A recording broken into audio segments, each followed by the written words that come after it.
Itu hari kes terberanak dalam kereta lah, terberanak kat rumah lah. Bukaan dia senang je buka. Ya, bukaan dia senang je sebab dia tak ada tanda-tanda yang spesifik yang saya cakap tadi. Assalamualaikum warahmatullahi wabarakatuh. Alhamdulillah, kali ni Atika Podcast dengan Dr. Fatin daripada klinik Dr. Ana. Jadi boleh tak Dr. perkenalkan diri, doktor daripada mana? Assalamualaikum warahmatullahi wabarakatuh. Nama saya Dr. Fatin Amira Hazwani. Boleh panggil saya Dr. Fatin Amira. Saya adalah founder dan juga director dalam Dr. Ana Senyum Berhad lah. So sebenarnya saya banyak masa di HQ lah dekat Dr. Ana, klinik Dr. Ana Semenyih tadi. Tapi sebab dekat cawangan yang kita ada sekarang, kat cawangan klinik Dr. Ana Nilai, doktor saya ada cuti bersalin, so saya datang menolong kat sini lah.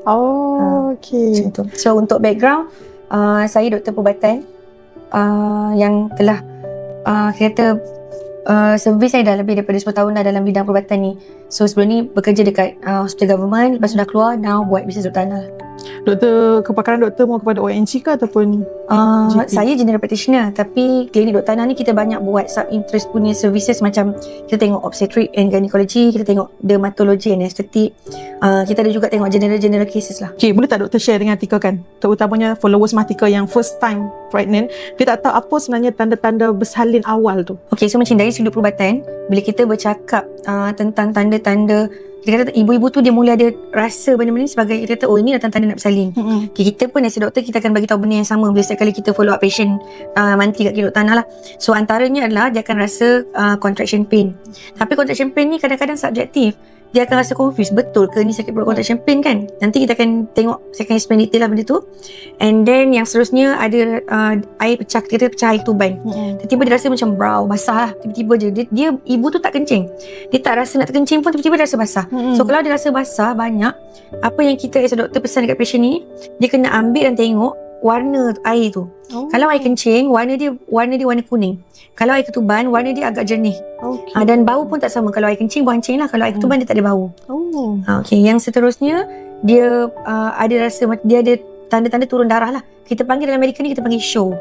Tapi walau bagaimanapun, ada orang yang dia tak ada tanda-tanda ni langsung. Dia tak perasan pun. Tiba-tiba itu hari kes terberanak dalam kereta lah, terberanak kat rumah lah. Bukaan dia senang je buka. Ya, bukaan dia senang je sebab dia tak ada tanda-tanda yang spesifik yang saya cakap tadi. Walaupun saya mention tadi yang tanda-tanda, 3 tanda-tanda tadi itu tanda-tanda yang utama, tetapi kena faham lah, bukan semua orang juga yang akan lalui.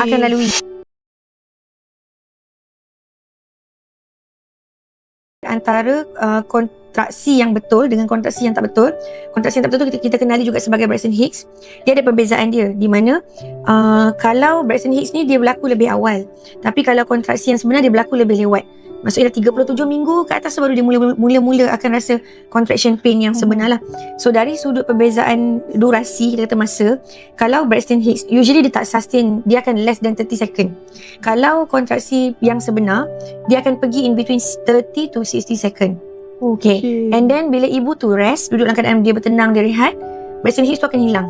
Tapi kalau contraction pain ni, mak tu duduk lah macam mana, relax macam mana pun, dia still akan rasa contraction pain tu. Sakit juga. Betul. Dan kemudian kalau macam pesakit ni dia ada rasa contraction pain, apa yang kita doktor akan buat, kita akan check jalan lah. Jalan terbuka ke tak. So kalau jalan terbuka, kita tahulah oh ini memang contraction yang sebenar lah. Jadi 36 minggu ke atas. Sampai 37 minggu ke atas lah, term. Kita kata cukup bulan. Cukup bulan. Tapi ada juga tahu yang ada contraction pain sebelum cukup bulan. So kita kena tengok dia punya durasi tu dengan dia punya sakit tu macam mana. Kalau dia kata sakit kat bawah sikit je tu biasalah. Tapi kalau dia kata sakit daripada belakang move ke depan, lepas tu lama, kejap lagi jadi balik, kejap lagi jadi balik. So itu yang kita akan monitor. So biasanya kalau seseorang ibu ni bagi tahu dia ada contraction pain yang kita suspect ini mungkin contraction pain yang sebenar, as a doktor kalau kat klinik ni first kali kita akan buat ujian ultrasound dululah. Sebab kita nak tahu juga ibu ni ada turunan ketuban ke tidak, baby dia macam mana. So lepas tu kita akan bagi surat rujukan untuk dia pergi ke labor room, dan diorang akan pasang satu alat yang dikenali sebagai CTG. Yang pasang panjang. 2 probe tu kan, yang panjang macam tali pinggang tu kan. So actually alat tu dia akan connect dekat satu mesin yang 4 segi tu. So mesin tu akan keluar satu graph. So macam kita tengok ECG bila kita baca yang jantung tu kan. Tapi ini CTG lah, dia bukan ECG, dia CTG. So CTG tu dia ada 2 bacaan. Satu untuk tengok baby punya bacaan jantung, satu lagi untuk tengok kandungan tu, contraction pain tu sendiri, gerak ke tidak. So daripada situ baru doktor tu akan decide yang ni betul-betul contraction ke ataupun bukan. Macam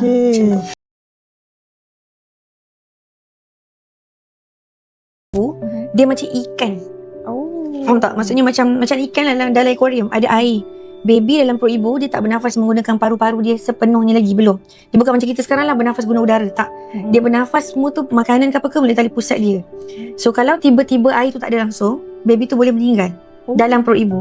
So bila mana turun saja air ketuban, tak kisah sedikit atau banyak, menjadi tanggungjawab ibu itu untuk terus hadir ke mana-mana fasiliti kesihatan yang terdekat. Maksudnya sama ada dia terus pergi labor room, ataupun kalau kata rumah dia tu jauh sikit daripada hospital, dia nak datang mana-mana klinik terdekat dulu, boleh. Kalau dia datang kat klinik swasta ke apa ke, biasanya doktor ni dia akan check lah. Kita akan buat ujian yang kita kata mulut itik tu, speculum masuk, tengok ada tak air yang bertakung dekat kawasan cervix tu, kat bawah tu, dalam tu. Satu. Yang kedua, doktor akan check jalan. Yang ketiga, kita akan buat ultrasound, tengok air ketuban dia tinggal banyak mana. So kalau air ketuban dia memang dah sikit, actually kalau bukan kata sikit lah, sebenarnya kalau memang terbukti ada kesan-kesan air ketuban tu ada, menjadi tanggungjawab doktor dekat fasiliti klinik swasta ni untuk refer pesakit ke hospital. Sebab bila turun air ketuban, kita tak tahu, mungkin tiba-tiba lepas tu dia boleh dapat contraction pain. Kalau buatnya contraction pain tu berterusan dan terbuka jalan dia terberanak, masalah. Jadi kiranya mak-mak ni kalau dah hujung-hujung nak dekat due date tu, kena sentiasa alert lah. Yes, sangat-sangat. Dan kena pandai tahu beza air kencing ke ataupun tu betul, air ketuban. Air ketuban.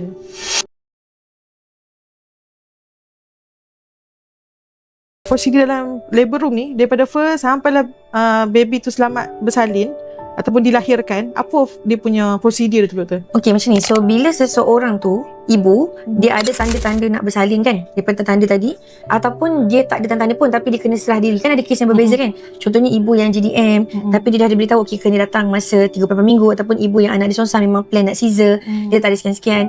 So bila dia datang ke labor room, diorang akan register dulu. Diorang ni tak boleh pergi kecemasan tau. Jangan salah. Dekat hospital ada dua tempat berbeza. Satu kita panggil kecemasan untuk orang sakit-sakit, yang sakit-sakit kecemasan yang bukan mengandung ni. Satu lagi kecemasan labor room tu sendiri. Faham tak? So dia akan pergi dekat labor room tu, dia akan buat registration. So dekat dalam labor room, mana-mana hospital pun sebenarnya dia akan ada satu setting macam satu small room kecil sikit lah. Untuk dekat situ ada doktor yang bertugas. Dia akan ambil history dulu. Dia akan tanya apa semua, dia tanya soalan, dia akan tanya simptom apa semua tu. Lepas tu dia akan clocking, lepas tu dia akan buat ujian ultrasound, dia akan check jalan dulu. So daripada situ dia akan tengok wanita ni dah memang masuk active phase of labor ataupun masih passive phase of labor, ataupun belum ada labor symptom lagi. Kan ada orang cakap, oh saya dah pergi tapi doktor suruh balik. Betul-betul. So belum lagi tanda-tanda nak bersalin tu. Belum even tak ada passive phase of labor pun lagi. Dan kebetulan mungkin katil pun tak ada kosong, kita suruh dia balik dulu. Tapi kalau kata contoh dia dah masuk passive phase of labor, contohnya bukaan dia dah macam 3 ke 2 nak masuk ke 3 ke, biasanya diorang akan dah mula tahan lah ibu tu. Duduk dekat ward, kita kata observation ward dulu. So bila ibu dia punya process of labor tu progress, dia dah masuk ke active phase of labor, dah masuk 4 cm macam tu jalan dia, baru dia akan bawa masuk ke labor room. Tapi kalau ketika doktor tu tanya soalan dekat yang tempat permulaan tadi tu memang dah active phase of labor, dah dibawa dah masuk ke labor room terus.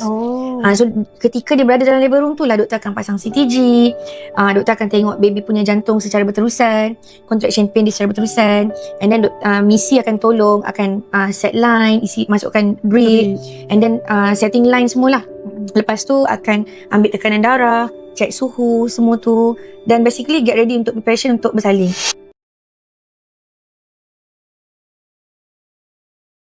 Jadi kita tak sempat nak fikir apa-apa, tiba-tiba dah akan terai. Dah kena tekan dah.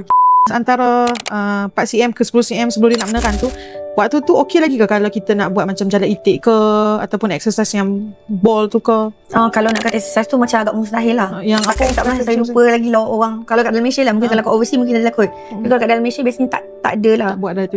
Sebabnya waktu selepas 4 cm ke atas tu, susah lah kita nak predict exactly kan. Sebab kadang-kadang ada orang mungkin dia dah betul-betul in pain. Sebab contoh, katakan orang tu dah induce, dia lebih sakit lah daripada orang yang tak induce.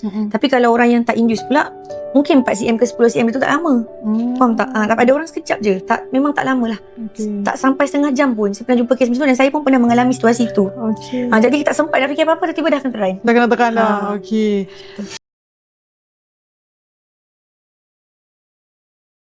satu proses yang kita kata unexpected. Semua orang nak bersalin secara normal, secara semula jadi. Tapi kadang-kadang ada orang mungkin bukan rezeki dia untuk dapat bersalin secara normal, tiba-tiba change jadi emergency Caesar semua tu kan. So ada durasi yang tertentu yang doktor akan tetapkan, which is benda ni subjektif lah, tak boleh nak kata okay kita mesti tunggu berapa jam secara spesifik, tak boleh, dia subjektif sikit benda tu. Tapi apa yang suggestion saya untuk ibu-ibu ni buat semasa dia nak menunggu tu, bolehlah zikir, selawat. Lepas tu macam setengah orang kan dia bawa air zam-zam, dia minum, makan kurma macam tu. So mungkin ada orang nak membaca.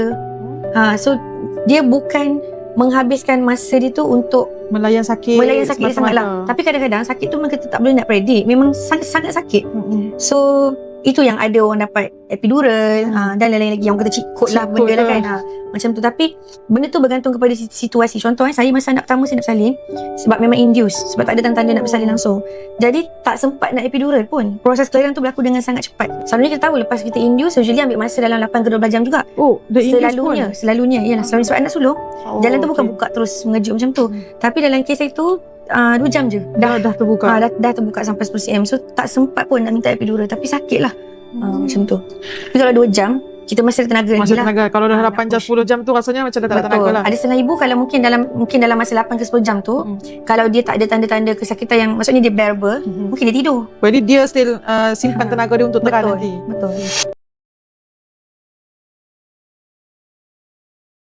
So induction ni dia ada syarat-syarat dia yang tertentu lah.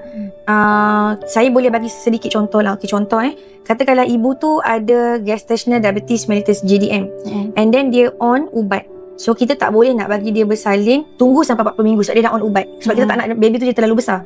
So usually ibu yang on ada GDM on ubat, biasanya kita tak tunggu sampai 40 minggu. Kita bagi tahu kat dia ibu nanti masa 38 minggu datang. Serah diri dekat labor room. Biasanya yang ini yang akan induce. Kecuali masa dia datang tu tiba-tiba jalan dia dah terbuka. Tak ada delay induce.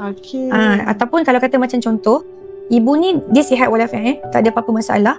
And then kita tahu 40 minggu ni contohnya tarikh dia 1 hari bulan 2 ni 40 minggu. So kita beritahu kat dia point by 40 minggu datang lah. Masa 40 minggu satu benda tu kena datang, serah diri. So masa check semua tu tak ada apa-apa lagi. Tak ada tanda. So doktor pun bagi balik. Usually dia orang akan bagi tahu lah berapa hari you boleh tunggu. Kalau dalam berapa hari lagi boleh tunggu tu still tak ada apa-apa tanda, baru dia induce. Macam tu. So kita tak boleh biar baby duduk dalam sangat dalam perut. Ketika proses labor ni, dia akan betulkan position ibu tu dulu, nombor 1. So ada position, maksudnya kaki tu kena angkat, dia punya betis dia kena rapat ke paha dia, tangan dia kena pegang sebab tak nak tiba-tiba kaki dia terangkat apa semua kan. Kecuali kalau dia memang pasang satu alat yang spesifik tu lah, yang macam besi tu. Lepas tu biasanya kita akan arahkan ibu tu untuk letak punggung. Jangan masa teran tu angkat.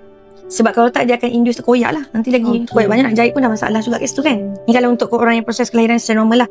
And then bila jalan tu dah terbuka, kepala baby tu kita kata crowning, dah nampak kat situ kan. Biasanya kita akan suruh ibu tu tunduk, pandang ke situ. Reason kenapa kita buat position tu, sebenarnya kita nak increase kita punya intra-abdominal pressure. Bila pressure, tekanan dalam badan kita tinggi, kita menolak, kita membantu untuk tolak baby tu keluar secara semula jadi. Tundukkan kepala doktor. Kita badan tu kan kita tunduk macam tu. Kan dia akan kata tengok perut, tengok bawah macam tu kan. Itu kan sebab dia suruh tengok perut. Dia nak suruh increase intra-abdominal pressure. So bila tekanan dalam badan ni besar, dia akan tolong push lah baby tu ke bawah keluar. Jadi dia tapi membantulah. masa tengok kan dia suruh tengok, lepas tu suruh teran, tarik nafas, sembun nafas semua kan. So masa buat tu kepala tu tunduk tengok, tapi punggung letak. Jangan angkat. Jangan angkat punggung. Jangan angkat, betul. First time dengar yang suruh tunduk tu. Biasalah kita dengar kalau dalam labor room, nurse akan cakap, jangan angkat punggung, nanti terkoyak, susah sakit nak jaga apa semua. Tengok perut. Tapi tak tahu kenapa nurse tu suruh tengok perut. Sebab dia nak tambah tu lah, nak tambah tekanan tu dalam badan. Kita kata increase intra-abdominal pressure supaya boleh push baby tu keluar elok. Jadi kita support untuk membantu jugalah. Ya. Betul. Sebab tu kadang-kadang kalau ibu tu tak reti nak angkat pada kan. Kan kalau yang klinik swasta, kita suruh suami tu support isteri dia belakang. Kan biasa kan contoh macam ni kan, dia akan pegang isteri dia macam ni. Untuk isteri dia tengok, untuk tengok, gerakkan badan ke depan untuk tengok. Sebab tujuan dia untuk increase intra-abdominal pressure.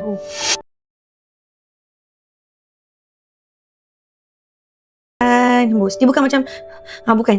Benda tu menyebabkan dia buang tenaga. Nanti kan biasalah tengok dekat TikTok ke kat IG, dia senyum batuk terberanak. Ada ke teknik yang sesimpel itu doktor? Senyum mungkin lebih kepada, dia bukanlah senyum, saya rasa macam dia tak nafas. Lepas tu dia nak teran kan, dia macam minta maaf cakap, dia macam kita nak teran buang air besar jugalah. Tak nafas. Lepas tu kita macam gerak macam lepas macam tu kan untuk keluarkan. Sebenarnya bila kita buat macam tu, reason dia satu je, kita nak tambah pressure tekanan dalam badan tu. Untuk tolak baby tu keluar. Baby tu boleh gerak, bantu baby tu untuk gerak. Mungkin lah, tapi mungkin seorang tu dia macam tu tapi rupa dia senyum. Kan? Tapi rasa tak senyum kot. Tak senyum betul. Sebab stres kot nak keluarkan baby kan. Dah sakit berapa lama dah kan. Betul. Saya akan pesan ke ibu tu, bila you dah masuk 36 week and above, you kena ada satu bag khas yang kena sentiasa ada dalam kereta. Dan buku pink tu macam you punya pasport, macam you punya IC lah. Everywhere, mana-mana you pergi memang kena bawa, tak boleh tertinggal. So bag tu kena ada satu bag baby, kena satu bag ibu, spare dalam kereta lah, supaya apa-apa hal berlaku boleh ambil terus pergi labor room. So biasanya dalam bag ni kita akan minta ibu tu bawa kain batik lah. Kain batik dalam 3 ke 4 pasang macam tu. Baju untuk dia nak pakai sebab dia dah, masa ketika nak bersalin tu nanti berpeluh tau. Jadi busuk lah badan tu. So kita nak mandi nanti kan, kita nak tukar, kenalah bawa baju yang bersih. Lepas tu bawa lah sweater sebab takut sekarang sejuk. ni hospital semua dah sejuk. Mana ada hospital kipas lah kan. Tak tahu lah kalau mungkin lah kalau hospital kecil possible mungkin adalah. Tapi kebanyakannya semua orang sekarang ni kalau pergi labor room semua dia dah selesa sejuk kan. So kena ada sweater untuk ibu tu. Lepas tu tuala mandi. Kalau misalnya hospital swasta mungkin hospital swasta akan bagi, tapi kalau dia nak selesa bawa sendiri. Lepas tu barang-barang toiletries ibu tu dan barang-barang baby lah, sebab nanti bila baby tu keluar misi akan cakap mana pampers baby, mana barang-barang baby semua tu. So kita seling ke tepi sikit. Kalau katalah waktu pergi ke labor room ni ibu dah nak bawa dah tungku, boleh, tak ada masalah. Sebab bila lepas bersalin nanti dia akan dah habis nanti dia akan balik ke ward maternity dia kan. So waktu tu dia nak mula tungku perlahan boleh. Contohnya macam Atika punya tungku ni tungku elektrik, tungku yang senang nak bawa. So mungkin husband dia dah tolong charge siap-siap. Lepas dia dah habis tu dia dah okey, siap tenaga sikit sementara nak tunggu baby tu menyusu, dia nak letak sikit kat belakang dia ke tungku tu ke kat kaki dia ke, boleh, tak ada masalah. Membantu jugalah. Ya.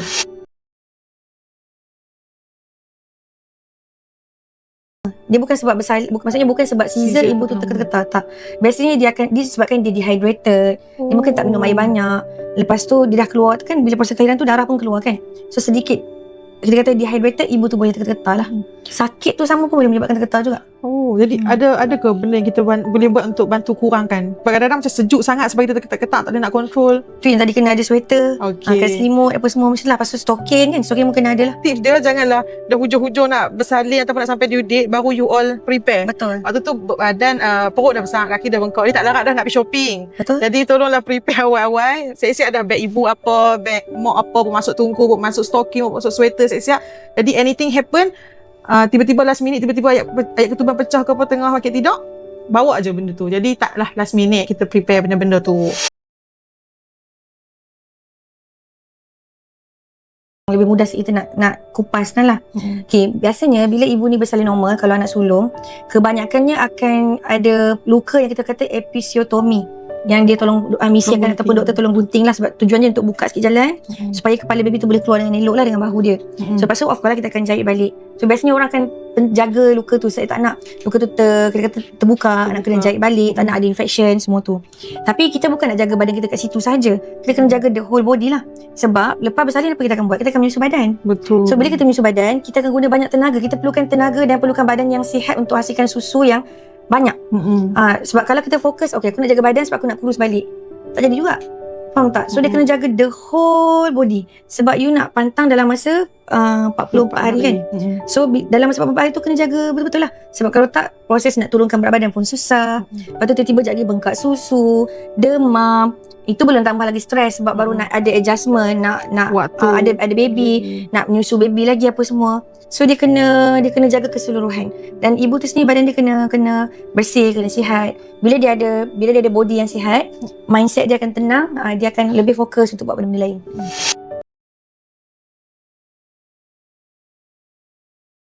Untuk menyusu, saya bagi contoh sikit lah. Saya berjaya menyusu anak dengan betul. Anak nombor 2 lah. Anak nombor 1 pun susu saya banyak lah. Ketika saya lepas bersalin tu, dalam seminggu je berat saya turun 10 kilo. Tanpa buat apa-apa exercise pun. Maksudnya back tu berat badan yang normal balik. Dengan hanya menyusu badan saja. Sebenarnya bila you menyusu, bila you pump susu, ibu tu menghasilkan susu, itu sebenarnya adalah satu proses macam you pergi bersenam pun. Sebab bila kita pump susu, bila menyusu tu kita guna banyak tenaga. Dan bila kita makan waktu kita pantang, kita kan jaga makanan kita kan. Mana ada orang makan fast food. Waktu lepas bersalin kan, Makan semua biasa makan yang elok lah, yang kita kata steam, bakar kan, rebus-rebus, kukus. So kat situ tak ada dah makanan-makanan yang tinggi lemak apa semua yang bukan-bukan. So dari segi makanan pun dah membantu ibu tu untuk turunkan berat badan. Ibu akan turun air, minum susu, minum air banyak. So minum air bukan air manis, dia akan minum air kosong. So air tu sendiri akan menyebabkan badan dia lebih senang nak nak turun lah. Bila dia makan makanan sihat, ibu akan lawas kan. Dia akan berak apa semua dengan betul apa semua. Tidur dengan betul apa semua, menyusu dengan betul apa semua, dan berat dia akan turun cepatlah. Melainkan kalau dia tak jaga this ekosistem dengan betul, susah sikit nak turun berat badan lah. Sebab tu masa mengandung tu kan, perasan tak misi akan monitor ibu ni berat berapa. Berat dah terlebih dah, datang cek BP, cek air kencing semua tu. Actually kita jaga, dia ada ideal berat badan yang kita nak sepanjang proses mengandung 9 bulan tu. Berapa je yang capacity, yang maksudnya berapa cap yang kita nak untuk dia naik. Kalau berat banyak sangat, bukan tak boleh turun, boleh, tapi dia kena exercise lebih sikit lah kemudian nanti. Jadi sebenarnya tips daripada Dr. Fatin, nak menyusu bukan ada ilmu. Kalau kita tahu cycle tu share tadi, ekosistem yang betul, dia sangat membantu untuk menurunkan berat badan. Bukanlah waktu pantang tu kita nak kurang makan, kita nak buat exercise teruk-teruk tu membantu untuk menurunkan berat badan. Tapi kalau kita tahu ekosistem yang betul, membantu untuk kita turun berat badan dengan cara yang betul. Kita faham cara yang betul, kita dapat turun berat badan tu dengan lebih mudah. Kita refer kepada, kalau medical tu kita panggil postpartum hemorrhage, PPH, postpartum hemorrhage. Postpartum hemorrhage ni dia boleh berlaku dalam masa within 24 hours dengan after 24 hours lah. Kita kata primary, secondary macam tu. Alright, so sekarang ni kalau ibu yang normal, kita tengok kan kita suruh minta ibu tu bawa pad kan. Bila pakai pad tu darah dia mula banyak lah, tapi makin lama makin sikit. Dan dia bukan keluar yang ketul-ketul. Dia keluar macam cair elok je. Warna dia agak gelap sikit lah kan. Sebab dia dah turun daripada badan turun ke bawah, lepas tu dia dah dioxidize, and then dia jadi lakukan warna gelap. Tapi kalau kata macam contoh, dia keluar pekat ataupun kita kata berketul-ketul, lepas tu banyak tak berhenti-henti, ataupun ibu tu dah mula ada demam, and then dia sakit perut sangat-sangat berterusan, yang tu tanda-tanda mungkin darah tu darah yang tak normal lah, dia jadi infection ke macam tu. Ataupun lagi satu, dia dah lost banyak blood, turun, lepas tu dia mula rasa macam nak pitang. Tu jadi muka dia pucat, dia jadi pucat, dia berasa macam tercungap-cungap, rasa nak pingsan. Sebab kalau orang yang ada darah nifas yang biasa, dia tak akan ada simptom-simptom kita kata anemia, simptom-simptom tak cukup darah. Sebab semua orang akan turun darah nifas, tapi takkan sehingga ada simptom yang begitu. Kalau ada simptom begitu, kena cepat-cepat check lah. Cepat-cepat check. Yang tu better kita pergi hospital direct ataupun kita pergi klinik swasta ke klinik kaki pun okey tu. Sebenarnya kalau bila kita bercakap tentang pendarahan, mestilah kena pergi hospital. Pergi hospital direct lah. Betul.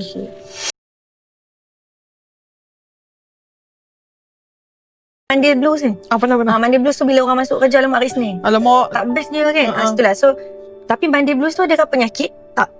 Dia macam perasaan je. So sama juga dengan baby blues ni, dia lebih kepada kita kata satu keadaan, kita kata adjustment saja, transition, kita kata sekejap je, dia tak lama.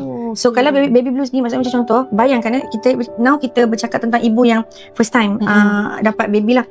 Selama hari ni dia tidur lena, tak ada siapa-siapa ganggu dia kan.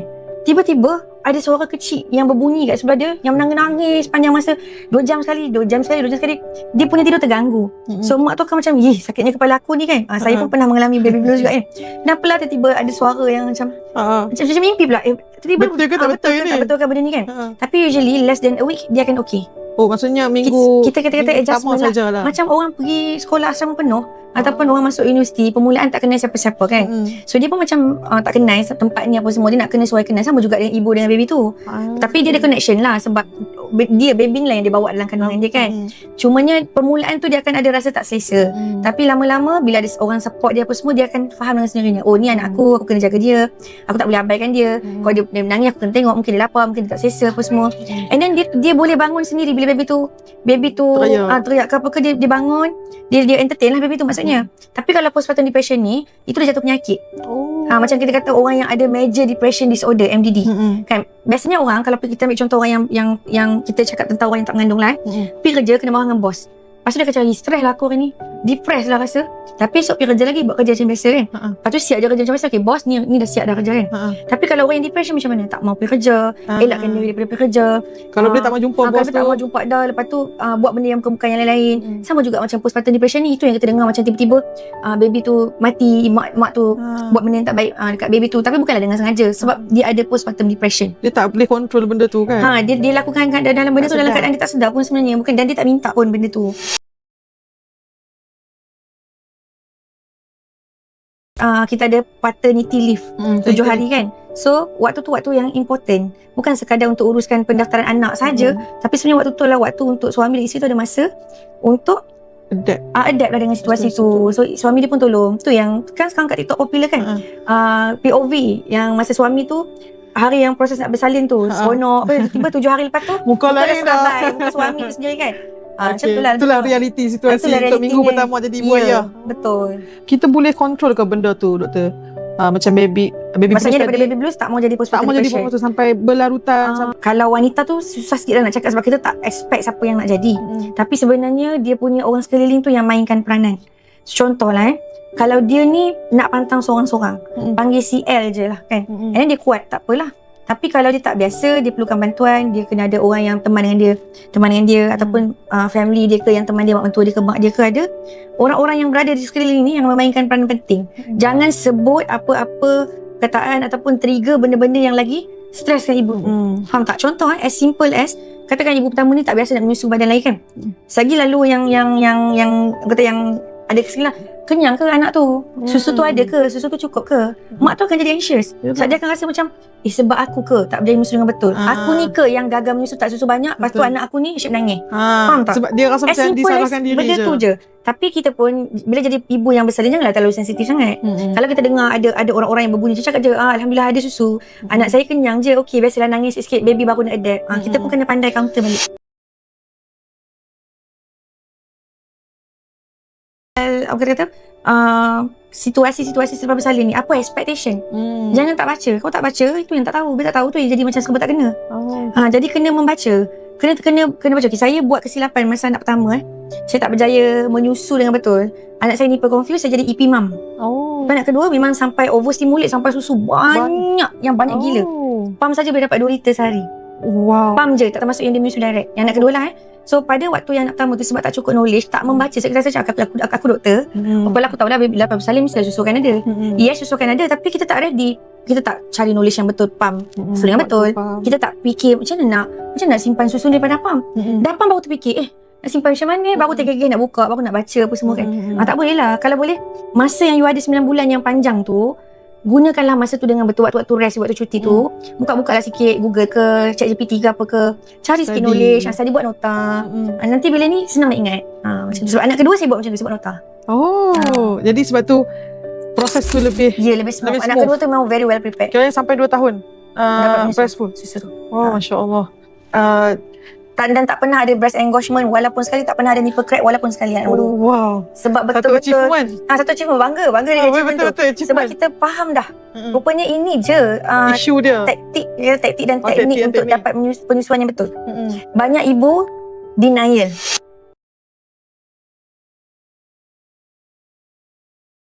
Dan dia shape yang tersendirilah kan. Slim ke apa-apa semua macam tu. Bila dia mengandung, dia mengalami satu perubahan anatomi, kita kata. Maksud perubahan anatomi ni perubahan fizikal badan dia.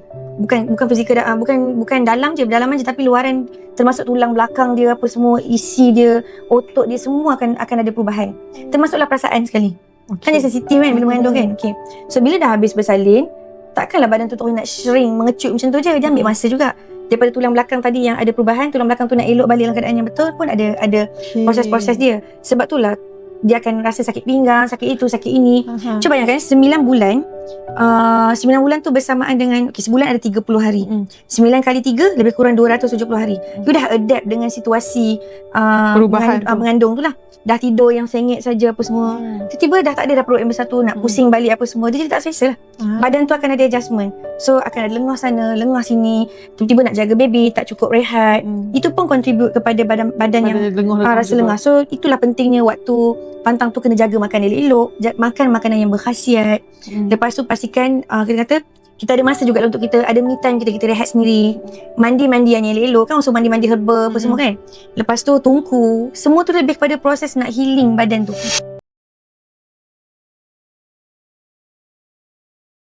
Balik back to normal. Yes, Jadi kita yes. tak bolehlah mengharapkan badan tu naturalnya sendiri, tapi kita kena Betul. support juga dengan jaga Betul. makan, Betul. dengan bertungku, mandi dan jaga mindset juga lah. Betul. Adakah waktu pantang ni kita boleh makan semua benda ataupun ada benda yang kita perlu makan, spesifik benda je yang kita perlu makan untuk jaga balik badan kita untuk pulih? Tapi ini a bit sensitif. Kita tahu ada puak-puak yang cakap boleh je makan semua. Kan ada puak-puak yang cakap tak boleh. Yang memang betul-betul rigid. Okay, bagi saya back kepada yang asas. Makanan tu cukup nutrisi, gizi ke tidak? Sihat tak makanan tu? Macam mana makanan tu punya preparation, food preparation? Kalau kita ambil contoh, ibu tu nak makan fast food ketika lepas bersalin. Fast food tu kita tahu nutrisi dia tak cukup. And then digoreng dalam minyak yang mungkin diguna berulang kali apa semua. So ibu tak dapat nutrisi yang cukup. So macam mana dia nak menyusu anak tu dengan betul kan? Dan kalau dia makan fast food tak membantu untuk menurunkan berat badan dia nanti. So that's why kita switch, pilih makanan-makanan yang kita kata real food. Sayur yang elok, cara pemasakan yang masak tu kita prepare, masak dalam bentuk kukus, rebus apa semua tu. The reason is mainly kita nak ibu tu sihat bila dia dapat makan real food. Preparation makanan yang elok lah. Contoh macam ada orang kata tak boleh makan bendi menjala. Sayur bendi tu tak salah pun sebenarnya. Tapi mungkin ada setengah orang bila makan dia rasa berangin sedikit kat badan. Tapi janganlah kita kata semua orang tak boleh. Ada orang boleh je. Dan mungkin dia makan tak banyak, kuantiti dia sikit je. As long as dia still dapat nutrien yang dia nak lah.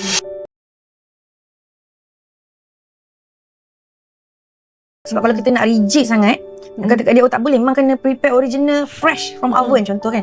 Dah kalau orang tu nanti kerja, susah lah. Mungkin seminggu yang pertama suami dia boleh bantu dia sebab dia ada paternity leave tu. Tapi selepas tu ataupun orang tu katakan dia ada anak-anak lain juga, tak sempat dia nak masak hari-hari kan, dia terpaksa buat preparation frozen apa semua, boleh je. As long as dia buat frozen tu frozen yang sihat, mungkin dia frozen benda yang macam soup ke benda-benda steam ke, benda-benda yang untuk steam bakar ke kan. Betul. Maybe dia perak-perak ayam tu, lepas tu dah nak makan baru dia bakar. Betul. Itu boleh je, tak ada masalah pun. Okey je. Berkaitan dengan waktu pantang kan, kalau tradisional kan biasanya bertungku, berurut. Jadi biasanya kalau daripada side doktor dan pengalaman doktor, sehari berapa kali doktor bertungku, berurut selama proses berpantang? Benda ni bergantung juga kepada orang tu dah ada anak berapa orang. Komitmen masing-masing lah kan. Okay, contoh, kalau ibu tu anak dia dah ada berapa orang, mungkin dia tak sempat nak tungku banyak-banyak kali. Sebab dia ada banyak kerja lain yang dia nak kena buat kan. Tapi kalau anak pertama, biasanya kita ada ample of time. Maksudnya kita ada masa untuk kita sendiri. So mungkin kita pun ada family, biasanya akan ada mak ke siapa ke untuk tolong kan. Mungkin kita ada lebih masa untuk tungku 2 atau 3 kali. So kalau kata nak tungku lebih, boleh as long as you ada masa. Kalau tak sempat nak tungku sekali saja, boleh, tak ada masalah. Saya nak cerita macam mana nak beli pump dulu. Sebab tu benda penting tau. Betul. Banyak orang miss benda tu. Sebenarnya kat Malaysia ni ada banyak je kedai-kedai baby yang dia bagi kebenaran untuk ibu ni ketika dia tengah mengandung ni datang, test dulu. Dia akan letak banyak pump susu kat situ. Ibu tu contoh dia mungkin dah study sikit pump yang mana dia nak. Dia ambil, dia akan letak, dia duduk kat satu bilik tertutup tu, dia akan cuba dulu corong tu sesuai ke tak sesuai dengan puting dia. Sebab kalau you salah beli pump, contohlah kan, dengar kawan-kawan pakai brand ni, aku pun belilah. Ataupun beli kat kedai yang kata ni pump susu, beli je tanpa bagi you test. Ada tendensi untuk you tersalah beli corong. Bila you tersalah beli corong, pump susu tu takkan pump dengan betul, mula akan ada bengkak susu. Saya mengalami benda ni masa anak pertama sebab saya beli pump susu dengan tak ada knowledge. So saya tak sedar pun sebenarnya saya salah pump susu sebenarnya. Salah corong tu, tak sedar pun. So bila mengandung anak kedua, saya dah mula rasa macam takkan aku nak hadap benda yang sama lagi. Sebab anak pertama tu dah pernah demam 3 kali demam masa tu. Bengkak susu sampai demam? Bengkak susu sampai demam. Memang kena makan antibiotik.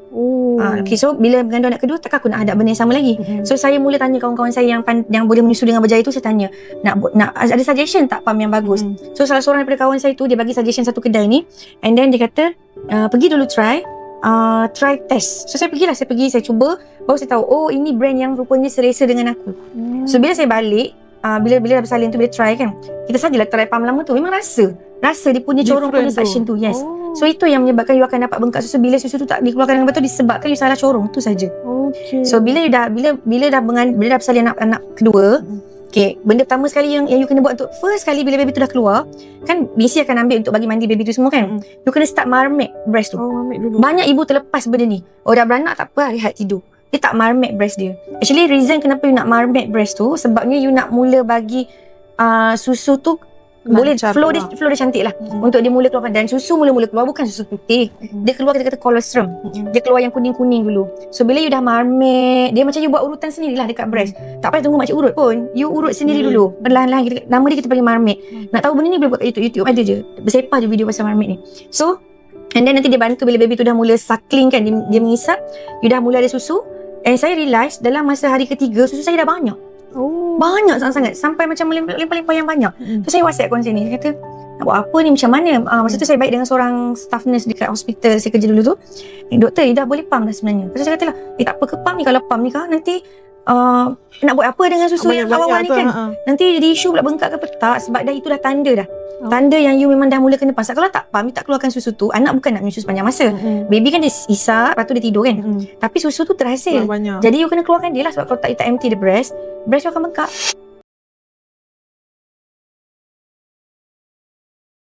Mula-mula saya bayangkan lepas sebulan baru pump. Tak, sebenarnya seawal selepas 1 minggu je dah boleh mula pump. So minggu pertama peti ais rumah saya yang 2 tingkat tu, bawah tu dia full dengan susu dah. Full dah dengan susu. Sebab dia jadi banyak sangat.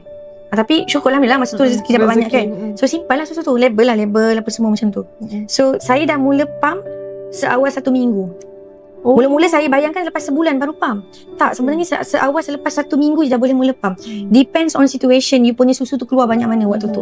Ada orang, mungkinlah contoh dia suri rumah, dia tak ada plan pun nak buat stok, sebab dia tahu dia sepanjang masa dengan anak dia. Dia pump bukan untuk menyusu, dia pump just untuk keluarkan saja tu, tak apalah, tu lain cerita lah. Tapi bagi saya susu ibu tu sangat berharga. Dia macam emas.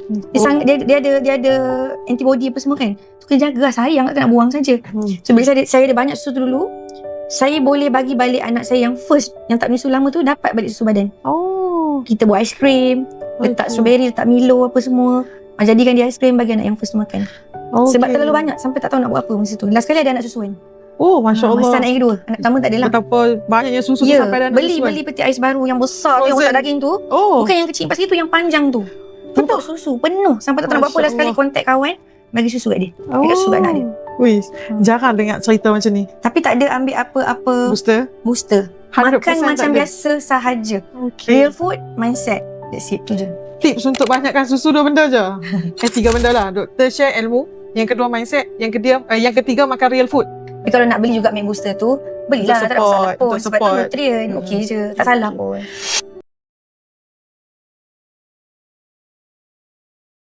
10 cawangan lah setakat ni daripada Sungai Petani sehingga ke Seremban 2. So paling banyak dekat negeri Perak lah, kita ada 4 cawangan kenduk tanah. Semua kenduk tanah adalah doktor wanita sahaja. Okay, so supaya pesakit tu selesa. Tapi bukanlah maksud kita tak terima pasien lelaki, kita tak diskriminasi lah, of course. Kita ada pasien kanak-kanak juga, pasien ibu mengandung, ibu tak mengandung, ibu yang tengah struggle TTC. And then rawatan untuk yang tak sihat, yang biasa semua tu. Cuma kita ada juga rawatan, kita ada juga sediakan servis untuk buka buku di klinik kita. Buku kita lengkap, boleh guna di merata-rata. Setakat ni kita ada pasien yang boleh bawa buku ni bersalin di overseas pun. Diterima di luar negara. So cumanya bila kalau pasien tu pesakit yang nak bersalin kat luar negara ke apa ke, kita akan buat summary lah untuk pasien tu bawa ke hospital luar lah.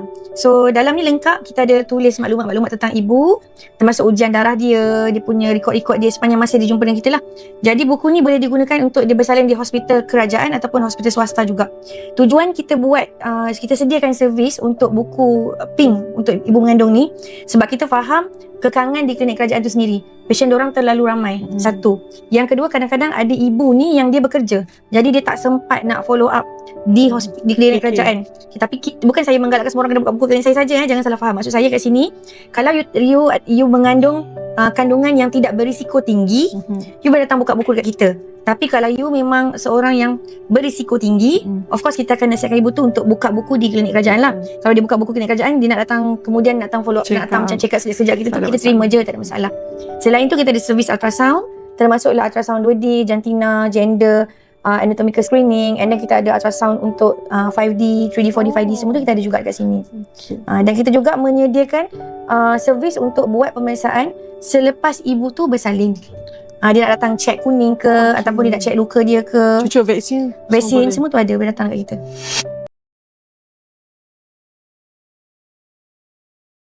Tiba-tiba air tu tak ada langsung, baby tu boleh meninggal dalam perut ibu. Kalau contoh tiba-tiba dia first mom lah. Dia tak ada pengalaman bersalin ataupun maybe family dia pun anak tunggal kan. Jadi mak dia pun tak ada banyak experience. Tiba-tiba ayat ketuban dia pecah. Tengah-tengah masak tiba-tiba pecah ataupun tengah tidur tiba-tiba katil penuh basah ayat ni kan. Jadi apa first tindakan dia kena buat? Adakah dia kena pergi klinik ataupun hospital terus ataupun dia still okay je bertenang kat rumah tunggu sampai due date baru ke hospital? Okay. So, kena faham macam ni. Baby duduk dalam perut ibu, dia macam ikan. Faham tak? Maksudnya macam ikan lah dalam aquarium. Ada air. Baby dalam perut ibu, dia tak bernafas menggunakan paru-paru dia sepenuhnya lagi. Belum. Dia bukan macam kita sekarang lah bernafas guna udara. Tak. Dia bernafas semua tu makanan ke apa ke melalui tali pusat dia. So, kalau tiba-tiba air tu tak ada langsung, baby tu boleh meninggal. Dalam perut ibu. So, bila mana turun saja air ketuban, tak kisah sedikit atau banyak, menjadi tanggungjawab ibu itu untuk terus hadir ke mana-mana fasiliti kesihatan yang terdekat. Maksudnya, sama ada dia terus pergi labor room, ataupun kalau kata rumah dia tu jauh sikit daripada hospital. Dia nak datang mana-mana klinik terdekat dulu, boleh. Kalau dia datang kat klinik-klinik swasta ke apa ke, biasanya doktor ni dia akan check lah. Kita akan buat ujian yang kita kata mulut itik tu, speculum masuk. Tengok ada tak air yang bertakung dekat kawasan cervix dia tu, kat bawah tu, dalam tu. Satu. Yang kedua, doktor akan check jalan. Yang ketiga, kita akan buat ultrasound, tengok air ketuban dia tinggal banyak mana. So kalau air ketuban dia memang dah sikit, actually kalau bukan kata sikit lah, sebenarnya kalau memang terbukti ada kesan-kesan air ketuban tu ada, menjadi tanggungjawab doktor dekat fasiliti klinik swasta ni untuk refer pesakit ke hospital. Sebab bila turun air ketuban, kita tak tahu, mungkin tiba-tiba lepas tu dia boleh dapat contraction pain. Kalau buatnya contraction pain tu berterusan dan terbuka jalan dia terberanak, masalah. Jadi kiranya mak-mak ni kalau dah hujung-hujung nak dekat due date tu kena sentiasa alert lah. Yes, sangat-sangat. Bau yang kita kata selesa lah. Kalau saya sebagai ibu yang lepas saya suka bau ni sebab dia berangin. Kita rasa tenang, kita rasa selesa. Boleh tak saya nak tahu apa ingredient yang ada untuk lotion ni yang sesuai untuk guna untuk ibu lepas bersalin? Biasanya doktor, selalu kalau orang guna lotion Matica ni, dia akan cakap wanginya bu macam baby. Betul? Jadi bila kita dalam pantang pakai lotion Matica pula bu macam baby, kita rasa macam vibration pantang tu masih ada lagi lah. Jadi doktor tanya berkaitan dengan ingredient Matica lotion ni. Utamanya di dalam tu kita ada bidara, minyak kayu putih, kita ada kuah, kita ada aloe vera. Yang dia sangat membantu untuk kurangkan lenguh-lenguh ibu waktu mengandung. Waktu mengandung boleh pakai, tapi jangan pakai dekat perut lah. Kita pakai kat tempat-tempat yang macam pinggang ke, tapak kaki ke, betih ke. Ibu mengandung, ibu bersalin pun boleh juga, baby pun boleh. Cumanya baby pakai nipis je kita letak. Tapi kalau mak tu, kita pakai tebal sikit lah. So kira kalau macam mak dia nak guna krim ni untuk sapu kat tapak kaki, lepas tu dia nak urut sikit pelan-pelan daripada pakai stokin pun boleh lah kan? Boleh, tak ada masalah. Jadi biasanya kami recommend kalau sebelum nak bertungku ataupun nak pakai bengkung, sapu lotion dulu. Okay, untuk lotion urut ni saiz 30 gram sahaja ke ataupun ada yang besar? Kami buat khas kecil sebab kami tahu mak-mak ni beg tangan dia kecil doktor. Senang dia nak pergi merata, nak guna travel dalam kereta ke, nak pergi travel ke, jadi senang. Ambil je. Kalau boleh consider lah buat 50 gram, besar sikit. Boleh, insyaAllah. Kan? Akan diusahakan besar sikit. Banyak sikit lah. Banyak sikit lah. Okay, lah macam faham yang ni untuk travel. Maksudnya kalau dia nak jalan ke apa ke, dia bawa kan. Macam dia nak pergi ke klinik ke apa ke, sementara tunggu doktor nak check kuning baby ke apa, dia nak urut ke apa ke, boleh. Tapi kalau boleh, dia mesti nak ada yang besar sikit daripada kat rumah. Kan? Boleh, nanti kita pertimbangkan doktor saya besar sikit.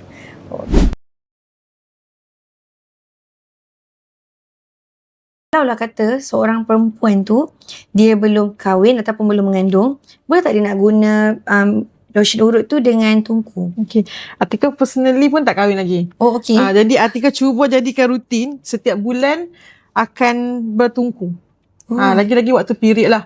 Sebab kadang-kadang biasalah bila kita ni bekerja, kadang-kadang office hour pun dah tak ada istilah office hour bekerja non-stop tu kan. Tiba-tiba balik baru rasa sakit. Awal-awal tadi tak rasa. Jadi Atika akan, ibu, saya nak bertungku lah, kat mana tungku? So Atika akan cas, pakai digital plug ni 20 minit, lepas mandi terus tungku. Tungku sampai tertidur doktor. Jadi bila bertungku waktu period tu, darah jadi lancar, keluar elok. Dan biasanya dah, Atika kerap juga pergi travel. Jadi selalu kalau pergi travel, night flight je, Atika akan jadi pening. Walaupun dah makan sebelum tu.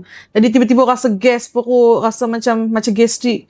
Jadi mual nak muntah. Jadi Atika akan bawa lotion tu, akan sapu. Akan membantulah macam lotion ni membantu juga untuk kurangkan mual-mual, pening dan sakit-sakit pinggang. Jadi latest ni Atika bawa pergi New Zealand sangat-sangat membantu. Sebab Atika sikit lagi nak muntah. Naik ferry yang 3 jam berpusing-pusing tu kan. Jadi dia sangat membantulah. Jadi bukanlah tungku lotion ni hanya untuk orang dalam pantang, tapi dia sesuai juga untuk yang period pain, sakit pinggang ataupun suka pergi travel. Dan tungku Matika ni banyak negara dah yang customer Matika pergi travel. Mekah, Madinah, London, Paris, should be selamat untuk pergi luar negara. Kayaknya kalau charge 20 minit je. Tapi dia boleh tahan berapa lama? 30 minit ke 1 jam. Dia akan slow-slow, haba ataupun suhu dia akan berkurang. Sebab kita pakai tungku Matika ni, kita charge, dah full, kita cabut, baru bertungku. Dia bukan direct charge. Okay, faham. Okay. Betul lah, itu untuk isu keselamatan jugalah kan. Betul. Okay, untuk bakal-bakal ibu di luar sana, terutamanya Gen Z yang baru nak jadi ibu, tak ada pengalaman lagi kan, ataupun orang lain lah yang memang dah pernah jadi ibu tapi nak juga dapatkan barang-barang Matika ni, boleh grab sebabnya bagus, lengkap daripada lotion sampailah ke tungku. Jadi kepada followers Matika, you all nak dapatkan tungku Matika, jangan lupa dapatkan dekat Matika Space di Klinik Dr. Ana, Cawangan Nilai.